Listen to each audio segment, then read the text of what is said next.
મિત્રો આ વનસ્પતિ વિશે એવું કહેવાય છે કે અંગ્રેજોએ આ વનસ્પતિને જ્યાં જ્યાં જોઈને ત્યાં તેણે આ વનસ્પતિને કપાવી નાખી હતી. એવી ખૂબ જ આ દુર્લભ વનસ્પતિ છે. 95% લોકોએ તો આ વનસ્પતિને જોઈ પણ નહીં હોય, આ વનસ્પતિનું નામ પણ નહીં આવડતું હોય. હવે હું તમને આની માહિતી આપું. આ વનસ્પતિનું નામ છે દૈમન, જ્યારે એનું સાયન્ટિફિક નામ છે કોર્ડિયા મેક્લોડી. આ વનસ્પતિ મિત્રો છત્તીસગઢના જંગલોમાં ખૂબ જોવા મળે છે અને આજે આ લુપ્તને આરે છે, ખૂબ રેર વનસ્પતિ થઈ ગઈ છે. આ વનસ્પતિના પાન ઉપર એની ખાસિયત કહું છું, આ વનસ્પતિના પાન ઉપર તમે કંઈ પણ શબ્દ લખો ને તો એ ઉપસી આવે છે અને એનો નાશ નથી થતો. જો હું વિડીયોમાં બતાવું છું કે અમે આની પહેલા એક શબ્દ લખ્યો તો એ આજે પણ એમને એમ અકબંધ છે. અને આના ઉપયોગ ખૂબ ખૂબ ખૂબ સારા ઉપયોગ છે અને ખાસ કરીને છે ને આ વિષનાશક છે.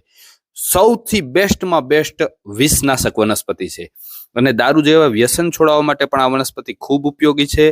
આ વનસ્પતિ મિત્રો મેં ભીમસી બાપાની વાડીએ અમે મુલાકાત દરમિયાન જોઈ, એટલે મેં આ નાનો એવો વિડીયો ત્યાંથી બનાવ્યો છે.